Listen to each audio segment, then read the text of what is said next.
네, 이번 시간은 건축법의 기초 강의 네 번째 마지막 강의로 이제 건축 허가를 받기 위한 세부적인 내용들을 좀 보겠습니다. 자, 우리 앞에 강의에서 건축 허가 신청을 냈습니다. 네, 그러면 건축 허가가 다 나오진 않겠죠. 일부 규정에 위반 사항이 있으면 건축 허가를 다시 신청을 해야 되는 그런 상황도 생길 수가 있을 것입니다. 그래서 그게 이제 어떤 거에 걸릴 수 있냐면, 예를 들어서 건축물을 짓는 땅 대지가 있습니다. 대지. 이 대지는 우리 법에 안전해야 됩니다. 대지가 안전하지 못하면 건축 허가가 나올 수 없습니다. 대표적인 안전 규정이 대지는 인접하는 도로면보다 낮아서는 안 되는 거예요. 낮으면 이제 비가 왔을 때 대지 쪽으로 몰리 내려오니까. 단 낮아도 배수에 지장이 없도록 배수 펌프 이런 걸 달아놨을 때는 건물을 지을 수 있는 예외를 인정을 한다. 이렇게 예외가 있다는 사실을 기본적으로 좀 보시면 되겠죠. 자, 대지는 인접하는 도로면보다 낮아서는 안 된다. 원칙. 예외 규정이 있다. 두 번째. 자, 대지 앞에 나무가 심어져 있고 멋있게 조경이 되어 있습니다. 그리고 건물을 짓는 거죠. 그럼 대지에는 이 조경을 건물주 자율로 하지 않고 우리 법에서 딱 정해놨어요. 의무적으로. 물론 이제 건물주가 자율로 할 수도 있을 거예요. 그런데 이제 기본적으로 건축법은 대지 면적이 200제곱미터 이상이면 그 대지에다가 건물을 지을 때 조경 등의 조치를 하여야 한다. 의무가 되는 거예요. 의무. 자, 단 예외가 또 있죠. 단 녹지지역이나 관리지역, 농림지역, 자연환경 보전지역. 자, 우리 그 국토계획법상 땅의 이름이 도시지역이라도 녹지지역, 그 다음에 관리지역, 농림지역, 자연환경보전지역 이런 데서는 대지가 200제곱미터 이상 하더라도 주변에 나무나 돌들이 많이 있으니까 조경 의무를 면제합니다. 그러하지 않다. 이렇게 해서 이런 예외가 있다는 거를 좀 항상 우리가 예외가 있다는 걸 좀 아시는 게 시험 문제에서는 중요하겠습니다. 녹지지역, 관리지역, 농림, 자연환경보전지역에서는 적용하지 않을 수 있는 예외가 있는 것입니다. 자, 그 다음 우리 공개공지. 자, 우리 건축법에서는 공개공지라는 휴식 공간을 만들어줘야 되는 건물들이 있습니다. 자, 이제 이게 어떤 건물이냐면 6종류가 2번에 보시면 설치 대상이 자, 바닥 면적의 합이 5,000제곱미터 이상 큰 건물이죠. 바닥 면적의 합, 다른 말로 연면적. 자, 연면적이 5,000제곱미터 이상의 여기 보시면 문화 및 집회, 아까 우리 공연장 같은 거, 자, 종교시설 같은 교회, 판매시설 같은 도매나 소매시장 이런 것들, 운수시설 같은 여객용 터미널 이런 것들, 그 다음에 여기 업무시설, 업무용 빌딩하고 숙박시설입니다. 숙박시설, 호텔 같은 거 생각하시면 되겠습니다. 자, 앞글자 한번 외워볼까요? 문종판, 그 다음에 한번 끊고 운어숙 이렇게 외우시는 거예요. 운어숙. 문종판 씨와 운어숙 씨가 둘이 결혼했다 이렇게 외우세요. 문종판, 운어숙 이렇게 6가지 건물이 공개공지를 설치를 해야 되는 건물이 되는 거예요.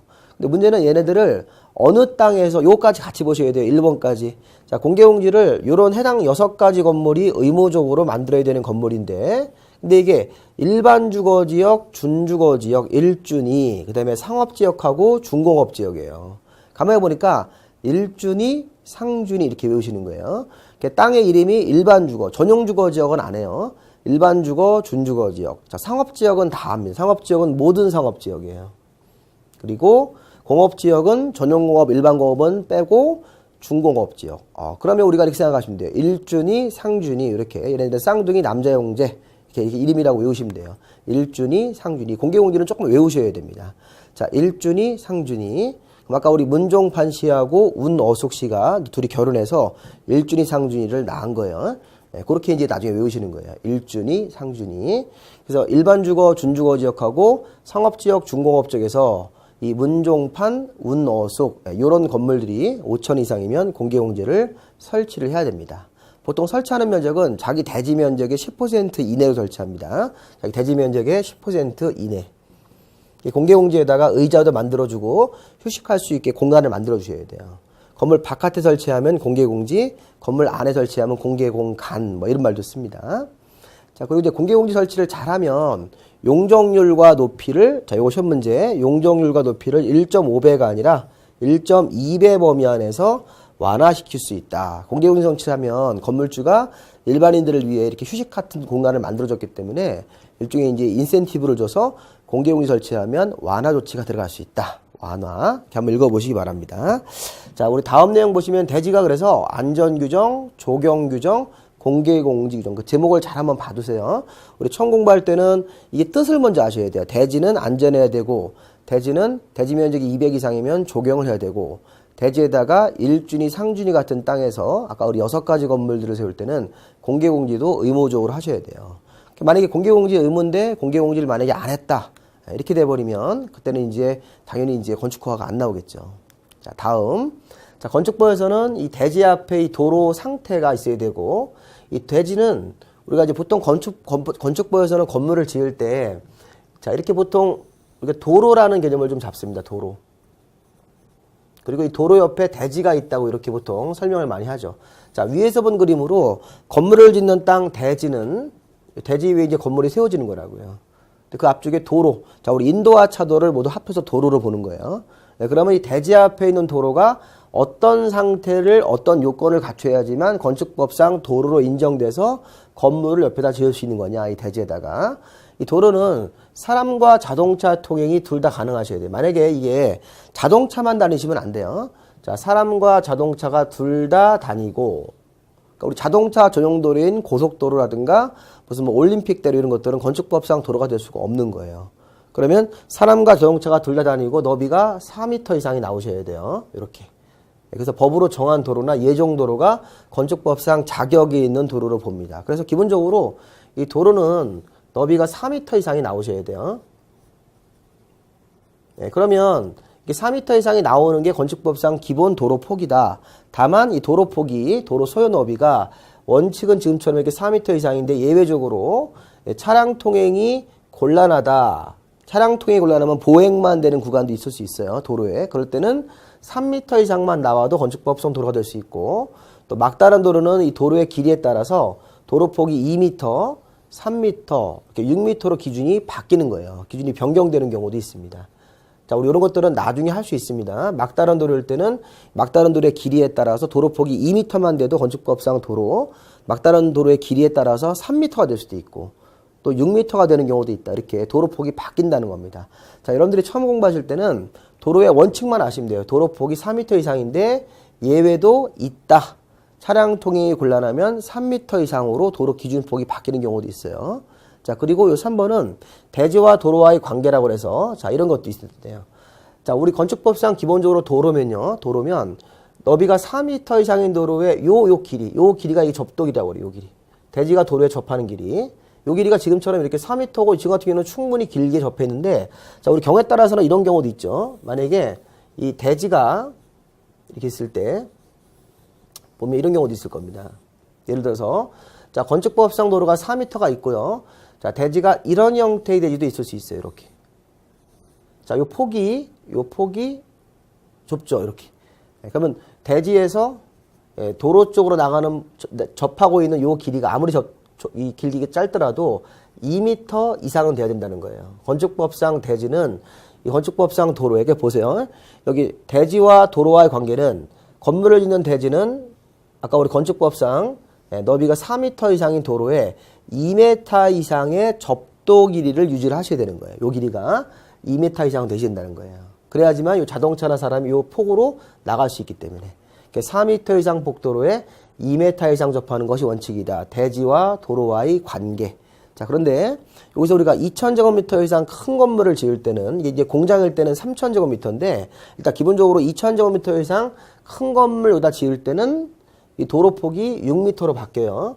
6으로 바뀌고, 그다음에 접하는 요 길이도 4로 바뀌는 경우도 있다는 거예요. 이렇게 보시니까 6m 이상 폭도로에 4m 이상 접하는 대지와 도로와의 관계의 강화, 이런 말도 있습니다. 자, 여러분 지금 공부하실 때는, 자, 건물을 지을 때는 대지가 도로에 2m 이상 접하시는 거예요. 건축법상 4m 이상 폭도로에 2m 이상을 접하셔야 되는 겁니다. 자, 그리고 이제 하나만 더 보실 거는, 우리가 이제 이런 게 있죠. 건축선. 자, 우리 건축선이라는 것은 건물을 지을 때 도로 쪽으로 넘어가면 안 되는 선이 있어요. 예를 들어서 이렇게 보시면, 아까 우리 건축법상 도로가 만약에 폭이 4m가 나왔다. 이렇게. 그럼 충분히 4m 이상을 갖춘 거니까.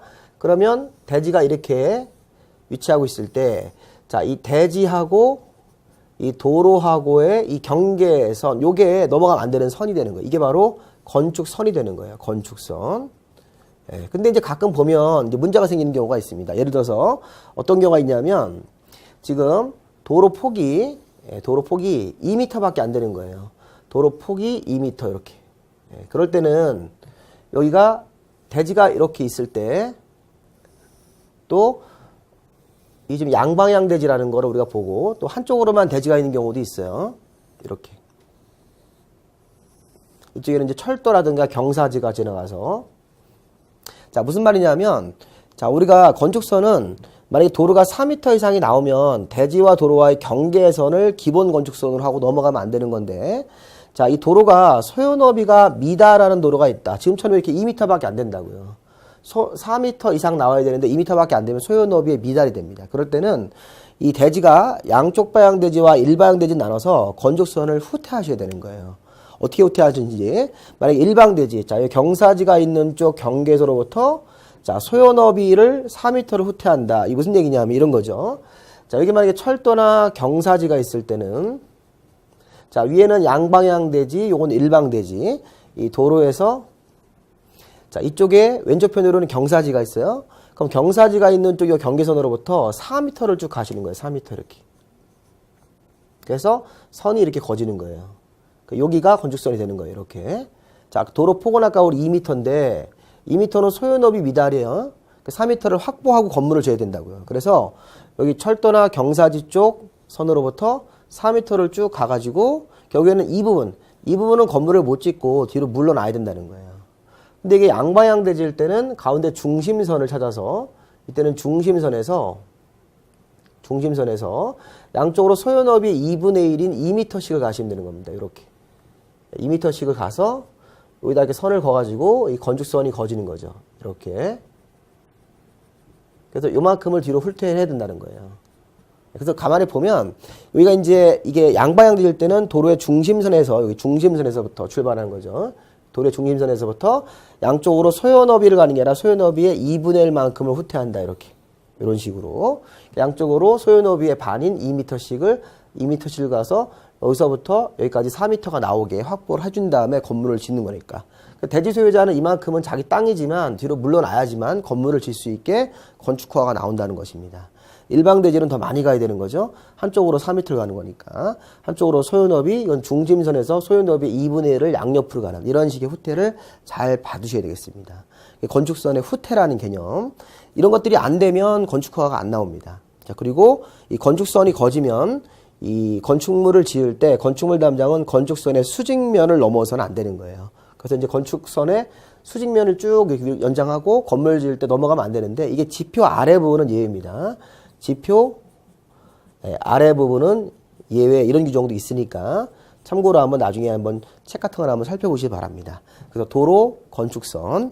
자, 그 다음에는 이제 뒤에 가보시면 또 이제 건축물의 구조, 설비 이런 파트가 있어요. 자, 이 부분은 뭐 하는 거냐면 자, 우리 건물을 지을 때 자, 우리 법에는 건물은 안전한 건물을 지어야 되기 때문에 이 건축물의 구조, 건물을 튼튼한 건물을 지어야 된다. 이런 뜻입니다. 구조가 튼튼해야 되는 거죠. 그럼 이 구조 쪽 관련 규정에 위반하면 건축허가 안 나옵니다. 근데 우리 구조에서는 뭐가 있냐면 자, 우리가 건축 허가를 받아야 되는 건물, 여기 허가를 받아야 되는 건물은 자, 층이 1층, 2층 묻지 말고 건축 허가를 받아야 되는 건물이면 언제나 국토교통부령으로 정하는 요 구조 기준이라는 게 있어요. 수학적으로 계산하는 기준. 국토교통부령, 건축법의 국토교통부령에 보면 이 구조 기준이라는 게 따로 있어서 그 구조 기준을 지켜야 돼요. 건축 허가받는 건물은. 그리고 동시에 허가받은 건물은 동시에 내진 성능을 확보했는지도 확인을 하셔야 되는 거예요. 그러니까 우리가 이제 건축 허가를 받는 건물이면 국토부령으로 정하는 구조 기준, 그게 뭔지 모르지만 어떤 기준이 있는데 그거로 기준을 꼭 지켜야 되는 건물이 되는 거고, 또 허가받은 건물은 내진 성능을 확보했는지 동시에 확인도 해야 되는 건물이 되는 거예요. 건축 허가 대상이면 이 두 가지를 다 하셔야 되는 겁니다. 근데 이제 문제는 세 번째, 양가로 3번인데요. 건축 허가를 받은 건물 중에서 서류를 별도로 내야 된다. 이 서류를 건축사가 만들어주는데 별도로 이렇게 돈 같은 거 주고, 건축주는 구조안전 확인 서류를 내야 되는 건물은 2층 이상, 연면적이 500제곱미터 이상, 건물 높이가 13m 이상이에요. 그럼 만약에 시험 문제에서 보세요. 자, 뭐 이런 면적을 한번 가지고 문제를 내보면, 자, 이게 지금 기본적으로 건축 허가를 받는 건물이다. 근데 건물의 연면적이 400이라고 나왔어요, 문제가. 다른 조건들은 없어요. 그럼 우리 건축 허가 받는 건물이니까 요 구조 기준 지켜야 되겠습니까? 요 1번 기준 지켜야 되는 거죠.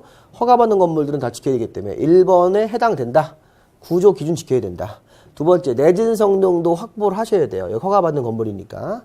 그런데 이게 서류를 제출할 건물이다. 이게 서류를 내야 되는 건물은 아니다. 자, 왜냐하면 연면적이 400이니까 이거 500부터 내시는 거라. 500. 그 다음에 층은 2층 이상. 건물 높이로 따지면 13m. 이런 조건에 걸려야지 별도로 건축허가 받은 건물이 서류를 별도로 내셔야 되는 건물이 되는 겁니다. 그래서 이런 부분들을 잘 보셨다가 이 구조 쪽에서는 기본적으로 국토부령으로 정하는 구조 기준, 내진 성능 얘네들은 건축허가 대상이면 모두 지켜야 되고 동시에 건축허가면서 2층 이상 연면적의 합이 500제곱미터, 연면적이 500제곱미터 이상이라든가 높이가 13m 이상 건물일 때는 별도로 그 서류를 제출해서 그 의무가 있다는 거예요. 서류 제출 의무에 안 걸릴 수도 있는 건물도 있고 그거를 잘 구별하셔가지고 문제를 풀어보시기 바랍니다. 자, 두 번째 우리 난간. 자, 난간 우리 옥상에 떨어지지 말라고 이렇게 쇠로된 난간이라든가 콘크리트 난간이 있을 거라고요. 자, 난간은 건축물에서 어디다가 설치하는 거냐면 옥상 광장, 옥상하고 2층 이상인 층에다가 노대, 자, 발코니를 만든 거예요. 우리가 2층 이상층 발코니가 이렇게 만들어지면 떨어지지 말라고 난간을 높이 1.2m 이하로 설치를 해야 되는 것입니다. 자, 이것도 시험 문제 한번 나왔던 질문이에요. 옥상 광장하고 2층 이상 층에다가 발코니를 만들면 난간을 세워주셔야 되는 거예요. 떨어지지 말라고. 그럼 이제 1층에다가 노대, 발코니, 이 노대가 발코니죠. 설치했을 때는 난간 설치 의무는 아니라는 거죠. 1층 발코니에는 우리가 난간 설치 의무는 없다는 겁니다. 자, 우리 옥상에 헬리포트도 있죠. 11층 이상에다가 동시에 추가 조건이 또 있으셔야 돼요. 11층 이상 부분의 면적의 합이 10,000제곱미터 이상은 되셔야 돼요. 자, 우리 헬리포트는 11층 이상이라고 하더라도 다 하는 게 아니라는 거예요. 11층 이상인데 11층, 12, 13, 14, 15 이렇게 11층 위의 층들을 다 계산해가지고 그 면적의 합이 10,000제곱미터 이상 나와야지 헬리포트 의무 대상이 된다는 것입니다. 자, 그 다음에 이제 건물에는 이제 화재가 나면 직통 계단으로 빨리 피해서 1층으로 내려가셔야 되는 거예요. 건물 실내에 있는 이런 직통 계단. 직통 계단은 건물의 거실, 건물 실내 거실, 어느 부분이라도 여기 보시면 건축물에는 피난층으로 내려갈 수 있는 직통 계단을 자, 거실의 각 부분으로부터 계단까지 보행거리가 30m 이하가 되는 게 원칙이에요. 자, 이 말은 무슨 말이냐면, 자, 우리가 이제 건물 실내에서 이렇게 막 여러 가지 생활을 해요. 일도 하고 또 주거 생활도 하는데, 건물의 실내 공간을 기본적으로 거실로 보시면 돼요. 물론 이제 거실에서 빠지는 공간들도 있지만, 근데 건물 실내 거실 공간에서 계단까지 가는 거리가 이 기본적으로 최단 거리 30m 이하가 되게 계단을 설치하는 게 원칙이 되는 거예요. 그래서 계단까지 가는 거리는 30m 이하가 원칙 이렇게 알아주셔야 됩니다. 건물 실내에서. 30m가 넘으면 이게 이 직통 계단 설치하는 거리가 너무 멀기 때문에 화재 났을 때 잘못하면 계단까지 가는 거리가 만약에 뭐 70m 이러면 그 계단까지 가다가 화재가 났을 때 잘못하면 그 유독가스로 사고 날 수 있잖아요. 그래서 계단까지 가는 거리가 30m 이하가 되는 게 원칙입니다. 물론 또 예외가 또 있어요. 뭐 50m나 40m로 바뀌는 예외가 있는데 그런 것들은 나중에 하실 수 있습니다. 뒤에 가보시면 우리 방화지구, 국토계획부에서 방화지구라는 명칭이 들어가면 이제 건물을 건축부에서 지을 때 건축물의 주요 구조부 외벽을 내화구조로 써야 된다. 이런 내화구조 한번 생각해 보시기 바랍니다. 방화구조가 아니라 내화구조다. 방화지구라는 게 들어가면 건물을 지을 때 건축물의 주요 구조부를 내화구조, 화재에 견딜 수 있게 내화구조를 만드셔야 되겠습니다. 자, 그리고 이제 지하층. 자, 우리 지하층은 보통 반지하 생각하시면 돼요. 자, 건물의 1층하고 지하하고 중간에 이렇게 걸쳐있는 반지하 같은 게 있는데 그 반지하는 그 한 층 자체의 반 이상이 지하로 내려가 있으면 이게 지하층이 되는 거예요. 2분의 1 이상인 것. 건축물 바닥이 지표면 아래 내려가 있는데 지표로부터 자, 예를 들어서 우리가 이렇게 한번 볼 수 있습니다. 자, 여기가 이제 건물의 반지하층을 제가 한번 간단하게 이렇게 볼게요. 반지하 여기가 이제 바닥면이고 또 위에 층을 나누는 바닥면이 있을 겁니다. 근데 만약에 지표가 여기다 이렇게 여기가 지표예요, 지표. 그러면 지금 보세요. 이 건물의 이 해당 층이 바닥이 지표면 아래, 지표면 아래 내려가 있다고요. 그럼 여기 바닥의 윗면으로부터 이 지표까지의 높이가 만약에 2.1m다. 이렇게. 여기 보십시오. 자, 건축물의 바닥이 지표면 아래에 있는 층이다. 자, 바닥이 지표면 아래에 있어요. 그런데 자, 바닥으로부터 지표면까지 평균 높이가 자, 바닥에서 여기가 바닥이에요. 이 콘크리트 바닥의 요 윗면을 재는 건데 바닥으로부터 지표면까지 평균 높이 2.1m가 당의 층 높이. 자, 당의 층 높이가 이겁니다. 이거. 층 높이.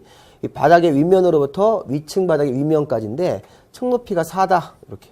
그러면 2.1m가 요 4m라는 층 높이의 2분의 1 이상이면 지하층으로 판단할 수 있다는 거예요.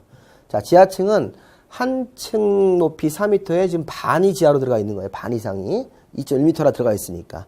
그런 식으로 지하층을 판단하겠다는 거예요. 만약에 여기가 1.9m면 지하층 될 수가 없겠죠? 1.8m 이렇게 나오면 지하층은 한 층 높이에 반 이상이 지하로 묻혀 있을 때 이런 의미. 그리고 지하층으로 판정하면 건물의 층수에 들어가지 않는 겁니다. 자, 그러니까 지하층으로 딱 인정이 되면 건물의 층으로 들어가지 않습니다. 자, 저 건물이 몇 층짜리냐 이렇게 물어볼 때 한 층이 안 들어가는 거죠.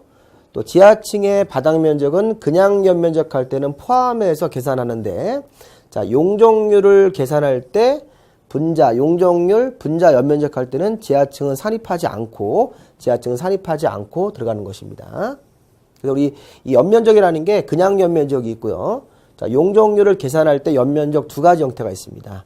용적률 계산할 때 연면적 할 때는 지하층의 면적은 빼고 계산하시는 거예요. 층수 계산할 때도 지하층은 뺀다. 이렇게. 자, 그 다음에 참고로 내진 능력 공개가 최근에 생긴 규정인데, 이 사용 승인 받은 후 즉시 내진 능력을 공개해야 되는 건물이 16층 이상 정도 하나만 좀 보시면 되겠습니다. 16층 이상 건물이면 내진 능력을 바로 공개하셔야 되겠습니다. 자, 우리 건물에는 엘리베이터가 있죠. 자, 엘리베이터는 어떤 경우에 의무냐면요. 자, 6층 이상 의로서가 중요한 거예요. 의로서. 연면적이 2000 이상 두 가지가 모두 맞으셔야 돼요. 6층 이상이면서 건물의 연면적이 2000 이상이면 원래 엘리베이터를 한 대 이상 만드셔야 되는 겁니다. 승강기를. 이런 규정들이 이제 자질구레한 것들이 건축법에 쭉 나오니까 한번 제가 간단하게 소개를 한번 시켜드렸어요. 이거를 숫자를 외우시지 않고, 이런 제목 정도에서 건축법이 나올 수 있다. 문제가. 자, 그 다음에 이제 건축법의 마지막 내용으로 우리 면적을 따지는 네 가지 용어가 있는데, 우리 건축법에서는 대지 면적 따지는 게 있었고, 또 건축 면적 따지는 게 있고, 건물의 바닥 면적 따지는 게 있고, 연면적 따지는 방법. 아까 우리 연면적 할 때요. 자, 우리가 그냥 연면적은 지하층이든 지상이든 다 더해서 각 층의 바닥 면적이 합이 연면적이니까 그냥 연면적은 지하층을 포함해서 모든 각 층 면적을 다 더하는 거예요. 근데 용적률을 계산할 때 용적률 공식. 자, 만약에 용적률이 200%다. 예, 그러면 용적률 200%를 맞춰서 건물의 연면적 같은 거를 내지 않습니까? 분모는 대지 면적이고, 자, 위에가 연면적이잖아요. 자, 이렇게 용적률 공식에 있는 연면적에서는 지하층 면적과 그러니까 지상층의 주차용 면적 이런 부분들은 빼게 되어 있습니다. 그런 것들을 빼고 건축주한테 유리하게 자, 용적률 200%를 맞춘다. 200% 예를 들어서 대지 면적이 1000제곱미터다. 그럼 1000제곱미터의 2배의 연면적이 계산이 된 거예요, 지금. 2000제곱미터로. 그럼 2000제곱미터를 건물을 지을 때 지하층 부분은 빼고 짓는 거고, 지상에 주차장 공간이 있으면 빼고 그 2000제곱미터를 짓는 거니까, 그 뺀다는 말의 의미는 건축주한테 유리한 거죠. 이렇게 연면적이라는 거는 그냥 연면적이 있고, 용적률 계산할 때, 연면적 할 때는 빼는 공간들이 있으니까, 그 개념을 한번 잘 생각해 보시기 바랍니다.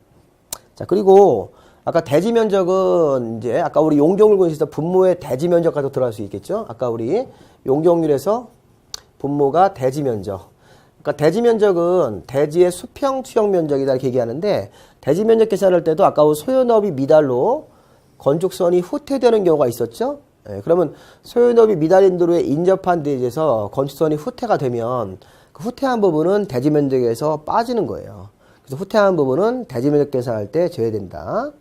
아까 우리 저희 건축선 후퇴할 때 만약에 일방대지일 때 자, 도로폭이 2m. 자, 여기 경사지가 있었다.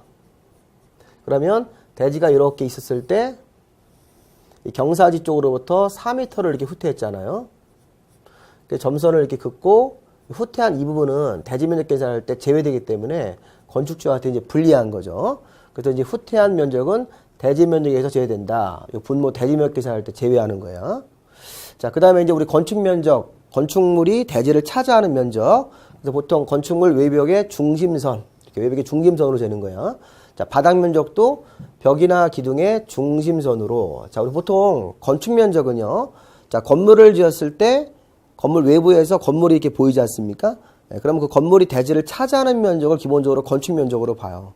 건축 면적 나중에 건폐율 같은 공식으로 확인할 수 있죠. 근데 건축 면적은 건물의 외벽이나 외곽 부분 기둥의 중심선으로 재는 거예요. 그리고 건물 실내로 들어와서 1층 바닥 면적, 2층 바닥 면적을 각각 잴 때도 건물 실내 이 벽이나 기둥 같은 것들의 중심선으로 바닥 면적을 잰다. 그래서 건축법에서는 이렇게 중심선이라는 게 포인트예요.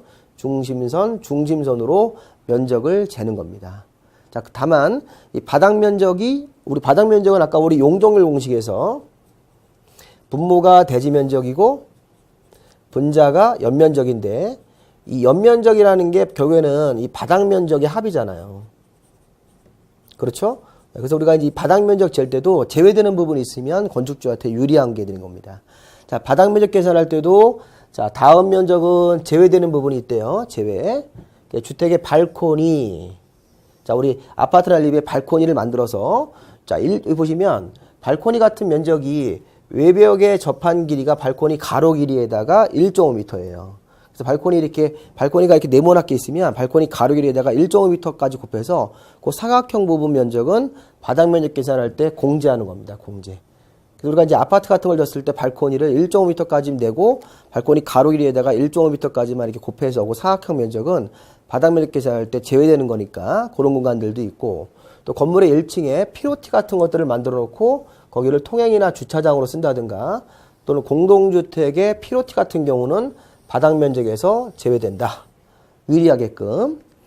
그리고 옥상의 승강기 탑이나 계단탑, 장식탑, 다락 같은 것들이 다락은 층 높이를 맞춰야 됩니다. 다락 층 높이를 1.5m, 경사지붕일 때는 1.8m 이하인데 이런 걸 잘 맞추면 바닥 면적 계산할 때 제외가 된다.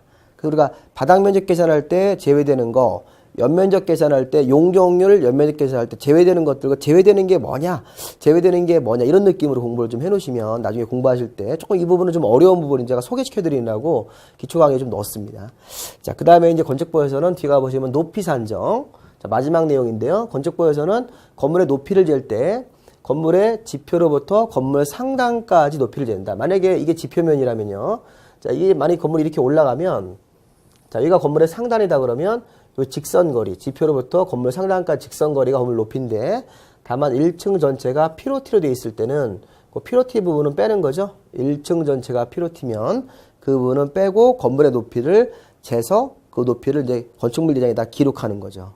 자, 그 다음에 층고. 자, 우리 층고는 방해 바닥 구조체 윗면으로부터 위층 바닥 구조체 윗면까지가 한 층 높이가 되는 거예요. 아까 우리 층고는요. 아까 우리 지하층 할 때도 조금 설명을 드렸는데 우리 그 층고라고 하는 것은 건물이 이렇게 한 층이 있다면 자, 여기 이제 보시면 자, 여기가 3층이에요. 3층. 그리고 3층 밑에 이제 2층이 있겠죠. 2층. 위에는 당연히 4층이겠고. 그럼 우리가 보면 여기가 이제 3층에 4층과 3층을 나눠주는 바닥. 자, 2층과 3층을 나눠주는 바닥이 있을 거라고요. 그러면 이제 3층의 층고는 자, 3층 바닥의 윗면으로부터, 그러니까 3층 바닥의 요 윗면, 요 아랫면이 아닙니다. 윗면으로부터 직선으로 쭉 올라가서 위층 바닥의 윗면까지, 여기까지. 자, 여기까지가 한 층의 층고니까 윗면에서부터 윗면까지 요렇게 층고를 재는 겁니다. 자, 그리고 이제 조심할 거는 이 옥상의 승강기 탑이나 계단탑 이런 것들이 있을 때는 걔네들의 면적의 합이 본 건물의 건축 면적의 8분의 1 이하일 때는 걔가 한 층으로 안 들어가게 되어 있습니다. 자, 우리 이런 부분들까지 층수 계산할 때, 층수 계산할 때 좀 특이한 점이 하나 있는데, 층수 계산할 때, 자, 이 건물이 몇 층짜리 건물이냐 이런 걸 따질 때요. 건물 옥상에 승강기를 끌어올리는 모터, 승강기 탑 같은 게 있어요. 근데 승강기 탑 같은 것들의 면적이 본 건물의 건축 면적의 8분의 1 이하로 적정하게 잘 내면 걔를 한 층으로 안 보고 8분의 1이 넘어가면 그 승강기 탑이 한 층이 되는 거예요. 건축주는 한 층으로 잡히면 안 좋은 거니까 그거를 잘 보셨다가 층수 계산할 때 자, 우리 층고 밑에 층수는 자, 일단 층의 구분이 명확하지 아니한 건물, 자, 우리 체육관 같은 건물, 우리 실내 체육관. 자, 안에가 몇 층인지 몰라요. 그럴 때는 건물의 높이를 재서 4m마다 하나 층을 줘가지고 이 층수를 대충 재는 거예요. 체육관 높이가 만약에 28m다 그러면 4,7이 28이니까 대충 7층짜리 건물로 보겠다는 겁니다. 네, 건물이 층수가 서로 다를 때는 가장 많은 층을 건물의 층으로 보는 거죠. 그리고 옥상에 승강기탑, 계단탑 이런 애들이 있었을 때는 걔네들의 면적의 합이 본 건물 건축 면적의 8분의 1 이하를 맞춰서 잘 지으면 한 층으로 들어가지 않는다. 이렇게.